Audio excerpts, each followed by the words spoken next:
Hi, this is Adam Kunzmiller with Board Game Geek at Gen Con 2017, and I'm joined by Brad Andrews with Fantasy Flight Games. Hello. And we are here to talk about Legend of the Five Rings, the LCG.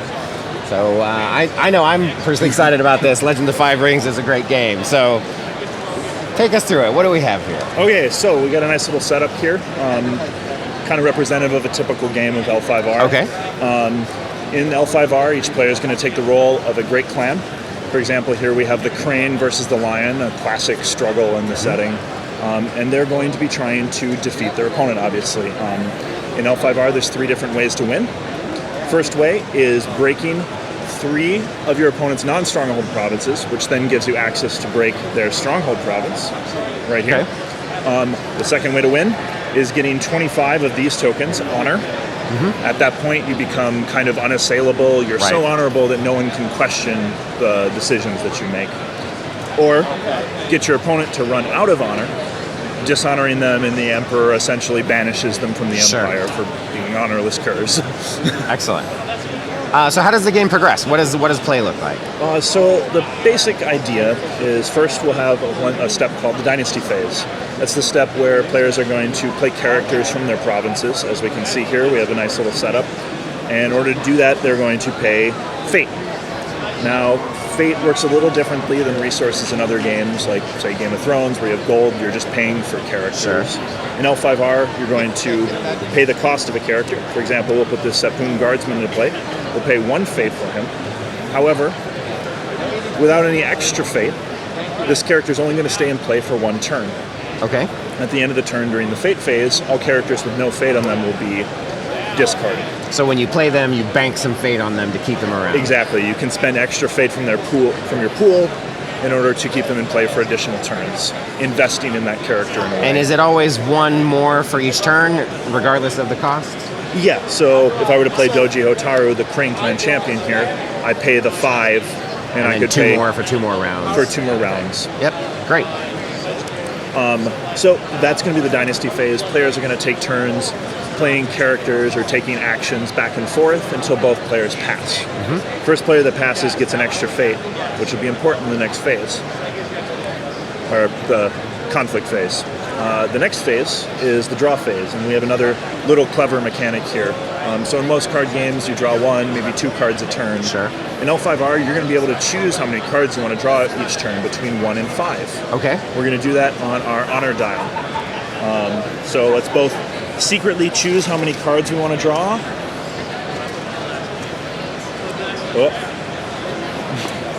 And then we'll reveal. Okay, so I bid 2, you bid 3, which means you're going to be drawing 3 cards, and I'm going to be drawing 2 cards. However, one of your honor is going to transfer over to me. Got it. So you need to leverage how much honor you have, or how much honor your opponent currently has. Again, running out of honor will make you lose. Getting your opponent to 25 will make them win. Right. So being very careful. So you'll be drawing cards from this conflict deck. It's a second deck. Dynasty cards are in this deck, and those are what fill up the provinces. So we'll both draw our cards. And so the conflict deck is also unique to the clan? Yes. So this is constructed by the player? Yeah. So both the Dynasty and conflict deck will be constructed. Got it. Next phase of the game is our conflict phase, which we're going to get to use those cards that we drew. And let's put some characters into play just to give an example here. So the idea of the conflict phase is you're trying to break these provinces that are sitting across from you.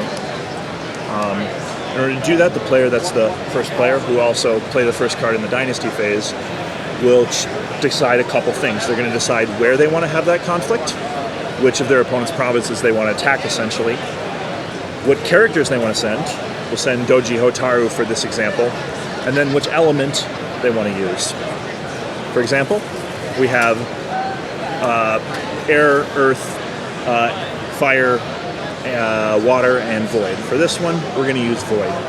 Now you'll notice these ring tokens are double-sided.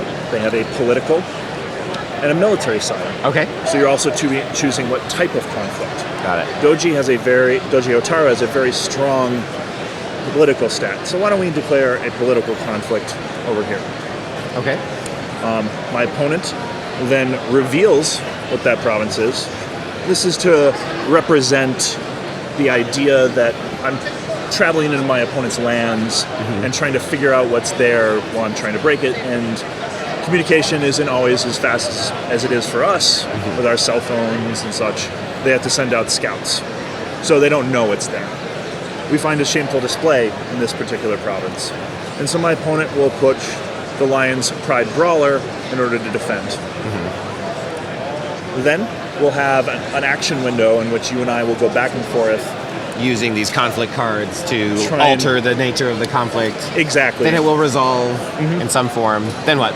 So the player, if the attacker has skill higher than their opponent's defense and equal to or above the strength of the province will break. Okay. You break 3 of those, then you can attack the stronghold. Great. Additionally, the attacker will get to trigger a ring effect. Each ring has a unique effect, and for Void, in particular, say this character had a fate on it, you get to remove that fate. Okay, cool. Each one has a unique effect. Very cool. Then the other player gets a turn to declare a conflict. Both player has the opportunity to declare 1 military and 1 political conflict each round of the game. Okay. After that, you move on to the fate phase, in which characters with no fate on them are removed. Characters that have fate have each one taken lose off. 1 off, and then we regroup and we reset for the next round of the game. Makes sense. So the base game has how many tribes did you say it was? It'll be 7 clans in the 7 base clans. set. And does each clan have a full set of conflict cards and a full set of these cards as well? Yeah, they do. And Right. then there's neutral cards that represent other factions. For example, the Sepoon Guardsmen. And I assume, like some of the other LCGs that we've seen, there's a lot of potential for mixing and matching, but there's ways to kind of relegate that and make sure it's done in a balanced fashion. Exactly. Mostly cool. in the conflict deck. So that's where a lot of the tweaking will occur. Yeah, and a lot of the manipulation and deck building with other clans. Well, I know that this has been a big hit at the con. You guys have already sold out at this point, right? Yes, we have sold out. However, if people do not pick up, since it's been a ticketed item, Right. people do not pick up their copy before tomorrow morning, there might be a couple left for There'll be sale. a handful of copies tomorrow for sale. We'll have to see. Hopefully, So, hopefully. No promise. yeah. Well, that's awesome. When will this be more widely available? Should be October 5th is the worldwide release. And do you guys already have a schedule of like the next 1 or 2 releases for them? or- They'll be coming down the pipe. Awesome. And we've had some amazing tournaments. We had a 704-person tournament yesterday and a 256-person tournament today. Have you heard from a lot of people that were big fans of the original collectible card game and how this compares? They have been really positive about the changes. Awesome. Overall, just really, really enthusiastic. We've had tons of people coming up for compliments for us. It's great to hear. We've been overwhelmed by the response. Awesome. Well, thanks again, Brad, for walking us through the Legends of the Five Rings.